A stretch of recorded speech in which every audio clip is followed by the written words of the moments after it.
Hello, this is Robert Rickover at Alexander Audio, and today my guest is Ariel Weiss, who is an Alexander Technique teacher in the Philadelphia area.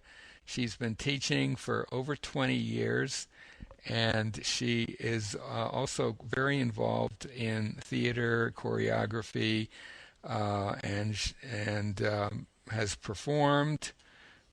Uh, I think you've performed as a dancer. Is that right, Ariel?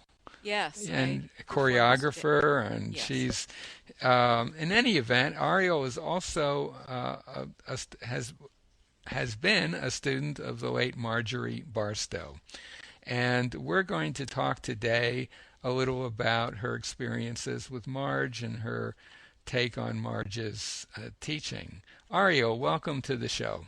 Thanks so much, Robert. Ariel, could you begin by just telling our listeners a little about your first impressions of Marge? Sure. I first studied with Marge because I met Bruce and Martha Furtman, and they were studying with Marge Barstow. So I think I came down to Philadelphia to visit their school and study with Marge, and then went out to Lincoln, Nebraska. And that was about 1984. And that's And about when I'm sure we were on a lot of workshops. I know we were on a lot of workshops Mhm. together during that period. Yeah. Yes. Hmm. So my first impressions of Marge were I don't think I've ever seen anyone that was a more keen observer than Marge Barstow. Hmm. She had a way of looking at the person she was working with, and it's like she didn't miss a beat. She didn't miss a thing, and her attention was so vivid that's a striking and very vivid memory for me. The delicacy of her hands-on work and clarity of direction also just entirely changed my experience of myself, and I was immediately interested in what this woman had to teach me. Right, right. And when you met her, she was about 85 years old, Exactly. I which know. And I yeah, couldn't believe it. yeah. I couldn't believe it. It was such a new model for me of seeing someone of that age. But her sharpness, the keenness of her observations. Yeah. And what was your take on the group dynamics there? Because I think when you were there in the mid '80s, that was when the size of the summer workshop groups, in any case, were getting pretty big. It could easily be 100 people in the same room with her. Yes. And what's your take on how she dealt with that? Because that was certainly out of the norm for Alexander Technique teaching then and today, for that matter. Right. Well, of course, I did not know that because that really was my first, well, it wasn't my exactly first exposure, but it really was my first immersion in the work.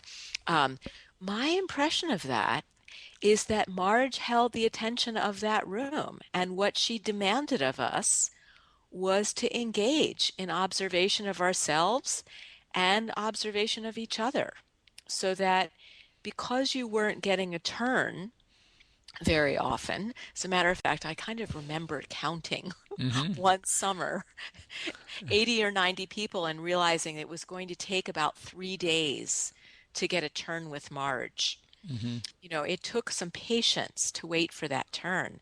But what happened was you did an awful lot of learning while you waited for your turn, because it wasn't all about having someone's hands on you. It was about engaging in the thinking process, engaging in observation, and engaging in experimentation. Hmm. And I think that's quite different than how many people come to learn Alexander technique. Hmm.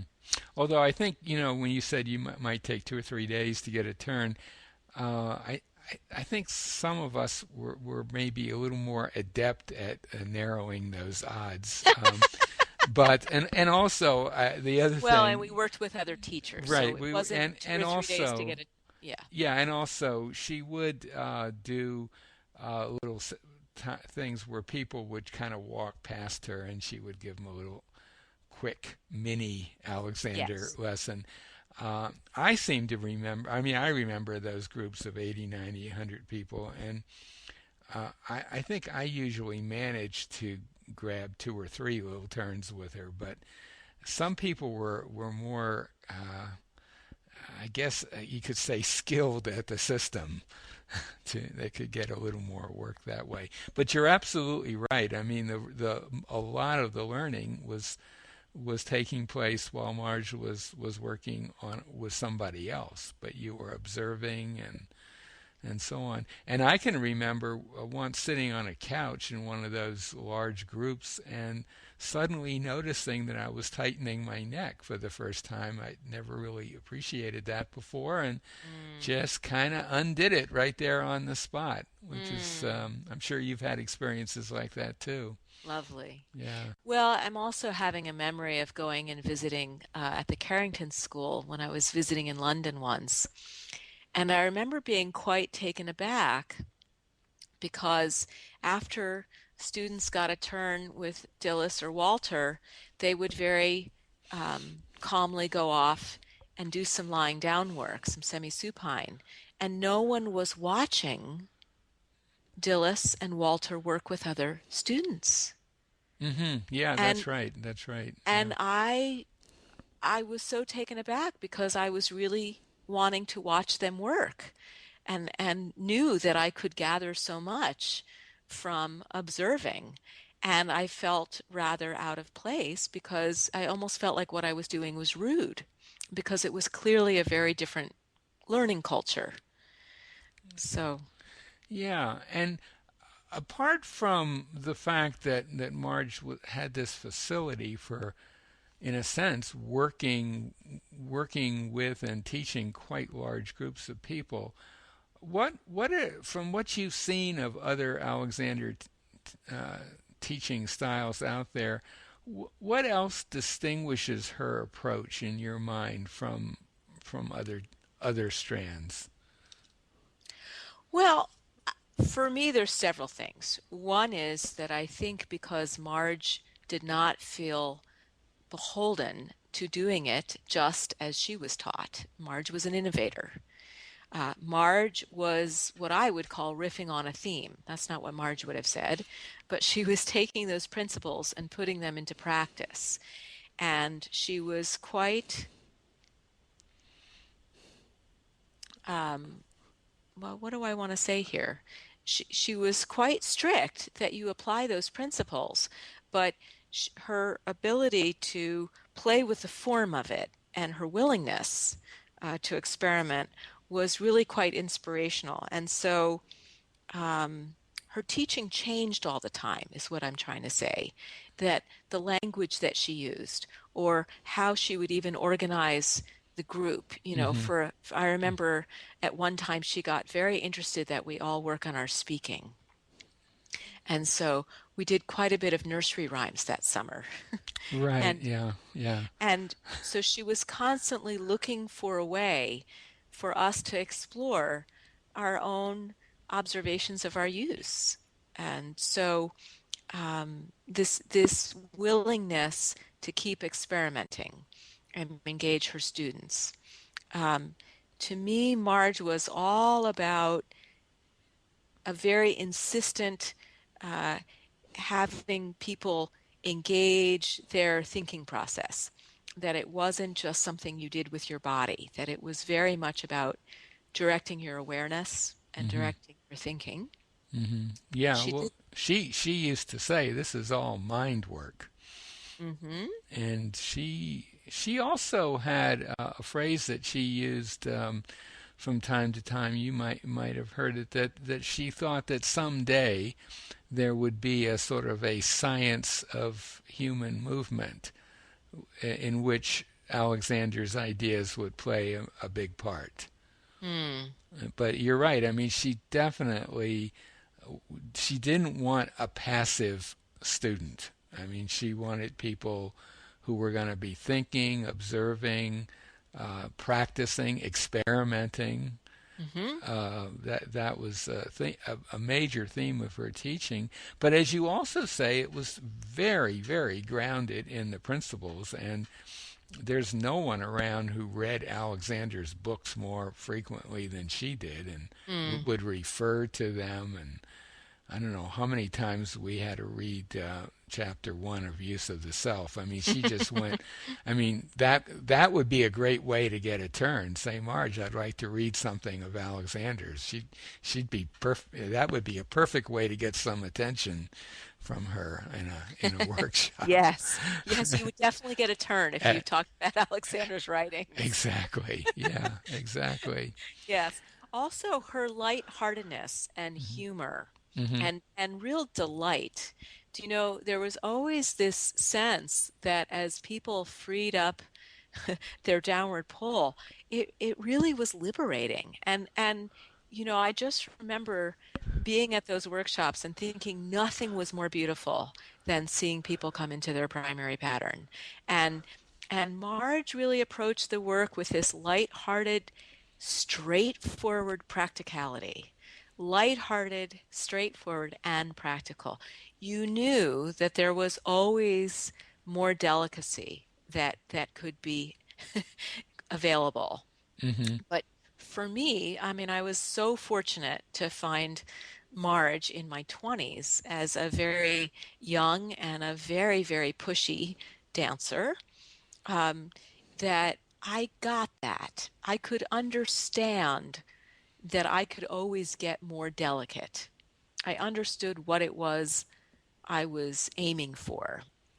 Whereas my previous exposure to Alexander technique so emphasized non-doing, which is a perfectly valid way to teach the work, but it really was not a good fit for me at that age and from my background. I didn't really know how to do that. I didn't know how to not do that. I didn't know how to know how not to do that. Hmm. I didn't really understand what I was aiming for. Yeah, it might be worthwhile talking a little more about that because a kind of a classic Alexander technique concept is non-doing. But Yes. of course, if you're thinking, there is a physical correlate to your thoughts. You cannot have a thought without some muscular activity. Hmm. And my sense, and I'd be interested to see how you see this, is that the sort of traditional way of teaching, as you say, will emphasize non-doing, just think it, the and that is a valid approach. Whereas Marge tended to emphasize the, if you want to call it, the minute movement part of the equation, and she would ask you to, for example, move your head very delicately away from your torso. That was a Yes. kind of a common phrase that she might use. And and of course, a lot of traditionally trained teachers, and certainly when I first encountered that, I'd already been on a training course. I was a little shocked by that Mm. because it went against what I had been taught. But once I saw how she applied that, and I saw how well it worked, I could see that she was kind of approaching that whole a thought affects a movement is always going to be related to a thought in some way. She was approaching it a bit more in the opposite direction, I would say, than most Alexander teachers. Yes. I think And for you, that worked a lot better. it was essential. It really was the essential ingredient that kind of captured my interest and my motivation to study this work. And Jeremy Chance spoke so eloquently about this very subject and teaching paradigms and comparing them. And he really helped me kind of understand in a context what my own experience had been. That Marge really looked at inhibition in a proactive way. And I remember her saying quite specifically, well, you can't be doing this, as she demonstrated a slump, as you're doing this, as she demonstrated freeing herself. Hmm. She said, you can't do them at the same time. Sometimes we're quite crafty, going back and forth, but you really can't do them both simultaneously. Hmm. Yeah, yeah. And it's I think as kind of an another way of pointing out the difference in her, if we want to call it her teaching paradigm from, say, many other teachers' Hmm. paradigms. I can remember in England going to a talk by Marjorie Barlow, who of course Okay. was a very different Marjorie, but a really excellent teacher in the more traditional mode. And when she was asked about inhibition, her analogy was the gear shift of a car, standard transmission gear shift, Mm. where if you're going to go from first gear into reverse, you do need to pass through neutral. And for her, that neutral, or that doing nothing, I guess, Hmm. was where inhibition lay. And I think that's I think that's a valid model, but I think the Marge model, which she did not herself articulate quite like this, was, and again, it's a car Hmm. analogy. You're driving down a highway and you realize that you're going in the wrong direction. Mm. You passed where you wanted to go, and you pull over to the side, and it's possible you might come to a complete stop, or it's possible if there's no traffic on the road, you might pull over and do a U-turn and never stop, but you would be changing direction completely. Hmm. And so I guess you could say it's a more dynamic model of what inhibition's all about, or inhibition as movement maybe would be another way to say it. Yes. Yes. And that I think is also you're leading us up to another very important distinction about Marge's teaching. Because she worked with people, kind of, well, what we would call activity work, and what I'm going to say is she met people in the activity of their lives. So in other words, instead of bringing them to, the traditional forms of chair work or um, getting in and out of a chair. She did those too, of course. But because she welcomed us looking at our use inside of things we were quite habituated in. So for me, that was dancing, and other people, that was many other interesting activities. By working with us in activity, you could not turn primary pattern into a correct position. Hmm. It was Yeah. not Hmm. possible. Hmm. She made it so apparent that what we were after was not to fix ourselves in some, very fancy, cheated, stiffened position. Right. That whole idea of dynamic thought leading to dynamic movement, I think she really brought to life by the way she worked with us all. Yeah. And again, comparing that with the traditional approach, which, as you say, would have various procedures like chair work and stuff about hands on back of chair and all that sort of stuff, lunge, Hmm. monkey. The A lot of teachers would their approach to teaching somebody would be to confine their teaching to those few procedures. They would become very good at teaching those procedures, and that can be an extremely effective way to teach the technique with the right teacher. The assumption, though, was that that would carry over Right. into a student's other activities. And sometimes it does, often it does.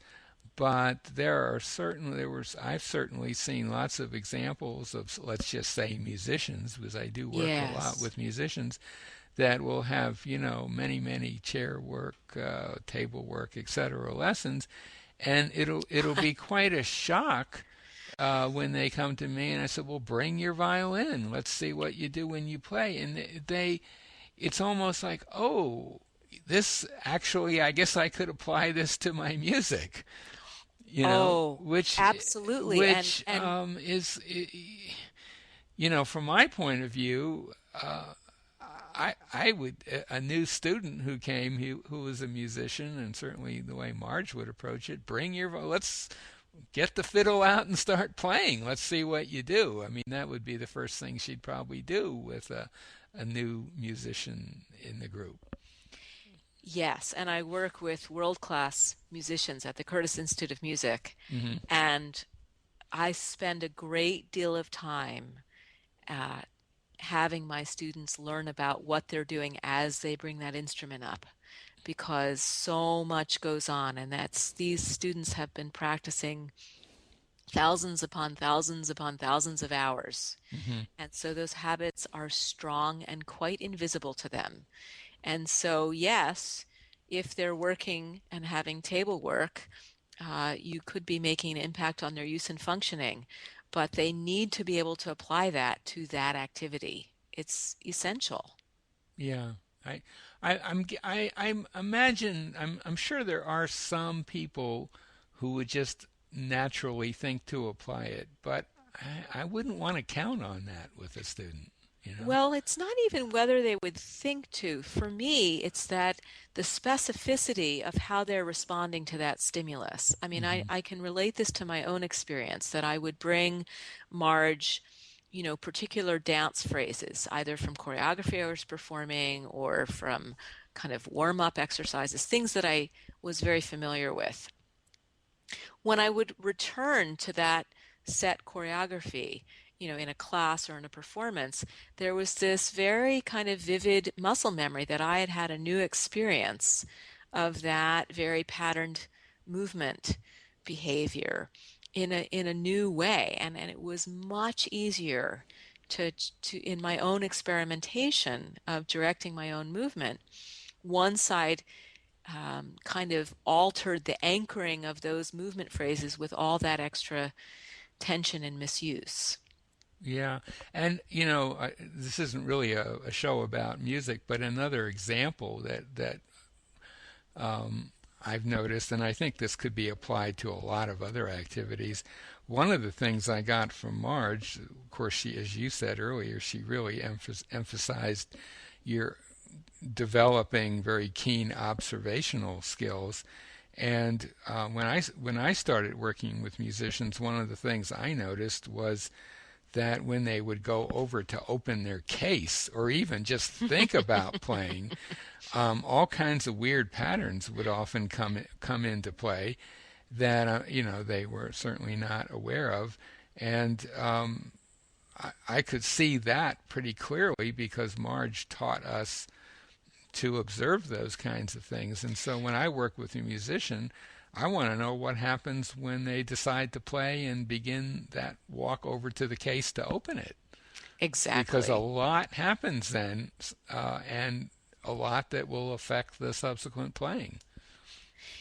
Yes, I'm glad you talk about that because I think really one of the brilliances of Marge's teaching was she really had us notice the critical moment. Do you Yes, know yes, that from all that very careful observation of ourselves and also in that group, you could see it. You could really start to see it.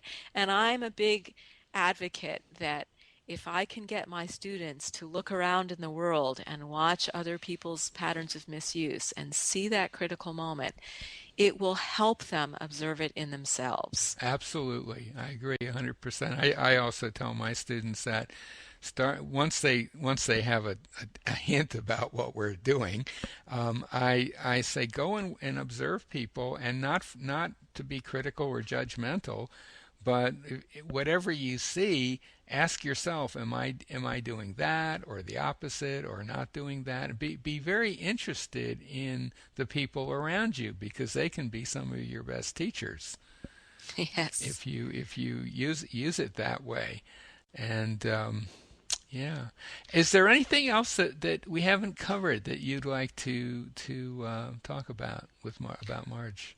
Well, I think I just wanted to talk a little bit more about kind of her attitude towards the work and this Hmm. kind of and we're touching upon it now in what we're talking about, that Marge was so curious. She really never stopped learning. You could see her exploring actively her own sense of herself in movement and her students, and this kind of active curiosity and Hmm. also lightheartedness that, do you know, if someone started getting very despondent, which, oh, how often we did, Hmm. and how disappointed we were in our own kind of performance, she really was quite insistent that we not take ourselves too seriously. And Yeah. Yes. that this was really something um, she kept it very practical. There was always, of course, you could pay attention a bit more, and of course, you could be a bit more delicate, and of course, you could figure out which direction was away from your body. Right. Right. It Right. didn't need to be quite so introspective and cut off from the world. It didn't need to be overly serious, and that harshness of thinking would only bring about a kind of stiffness in our own movement. Hmm. Hmm. And she was certainly the most in the moment person I have ever met in my life. I mean, she was right there Hmm. whenever you were with her. I mean, she was not one to dwell much on the past. It was kind of boring to her to talk about, oh, we try to get her to say who she liked better, A.R. Alexander or F.M. Alexander, because she worked with both of them. She would have none of that. And she wasn't really that interested in figuring out what was going to happen in the future. I mean, she was really grounded in the moment, I would say, more than anyone I've ever encountered. And I think that is related to what you just said. Hmm. For her, I think life was all about process. Hmm. And yeah. And and actually you're helping me kind of understand too that part of the what I cherished about Marge teaching was this real practicality of it. Yeah. Marge really liked to help people do what they were doing a bit better. Hmm. Do you know that it wasn't about a judgment. It wasn't that your good use was better and people with good use were better. It was really that this is what we do because it works a bit better. You breathe a bit better, you sing a bit better, you balance a bit better. Um, and I think that's quite key, actually. That, do you know, I often tell my students about Marge um, being very clear with us that, pulling down was really just part of our flexibility.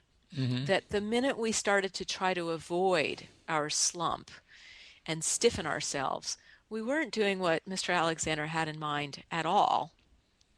And that really, that was just part of our flexibility as well. And that the point wasn't to never do that, it was to have the freedom uh, to go in and out as we saw fit. Right. She would sometimes say, "Well, sometimes I just like to go into a little slump." And then she'd go into this very delicate slump, and then Hmm. she'd say, "But after a while, I might decide I don't want to stay here anymore." But I mean, it was okay to slump. Yes. She didn't, and I think that what you just talked about really points to, um, I guess you could say, the classic put down that sometimes people might have of, let's say, traditionally trained teachers, that they are a little stiff, trying to be right, not wanting to. If you're an Alexander technique teacher, you don't want to sort of slump in public, because then your peers will all say, "Look, that teacher's slumping, can't be any good," and the nickname is Alexandroids. Now, on the other hand, of course, they looking at Marge teachers would say, "Oh, well, they're just slumping sometimes. That's not good." Hmm. So, um, but yeah, I don't think she was ever really about being right so much Exactly. as It, simply that's right. making an improvement. It was about the flexibility. I mean, I think Yeah, that's what I continue to kind of learn from her teaching and right, remind myself of that because we bring our pushy habits to trying to be right. So, right. And that idea of not being right, she would apply to her own teaching. I mean, often at the end of a workshop, I'd be talking with her and she'd say, "Well, I think I did a pretty good job this time. I did some things differently, and she hmm, she would experiment. She was always experimenting, and yes. the way she taught in the early '90s, for example, was very different than when she taught 10 years earlier. There was carryover, but every time you come out to Lincoln to study with her, it would be a little different. Yes. She would have thought of she'd have some new ideas. And sometimes in class, she'd come in the morning and she said, "Oh, last night I spent a lot of time thinking about how I could have explained that better to you." Uh, that Yes. that's that that was her approach to the teaching, and also in a way connected with it in her classes. You would have no idea who, if you just dropped in from outer space, you wouldn't know who was a trained Alexander teacher and who was someone who had just walked in off the street. You Mm. would have no way of determining it Mm-hmm. other than some of the teachers might have been a little stiffer. you know?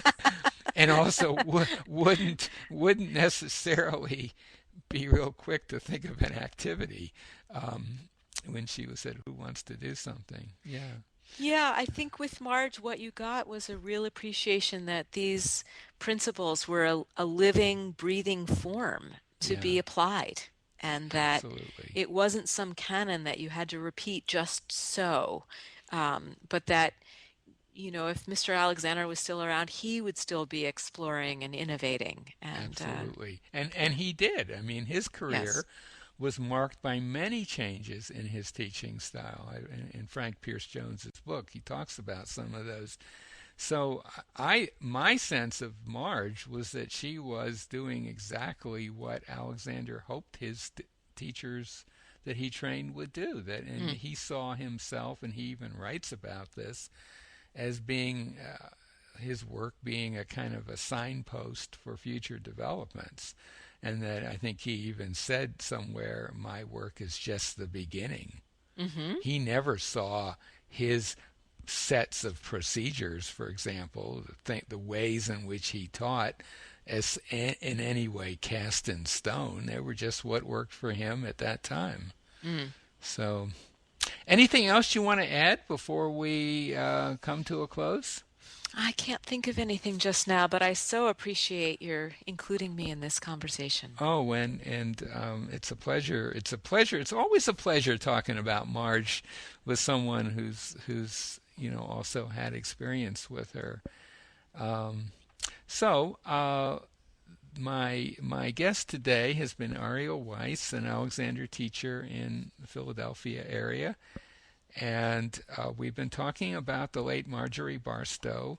You can learn more about her teaching at a website set up for her. It's marjoriebarstow.com. And we'll put a link to it by the interview, but Marjorie is spelled Marjorie, and her last name is Barstow, Barstow. So, Ariel, thank you so much for being on the show today. Thanks, Robert.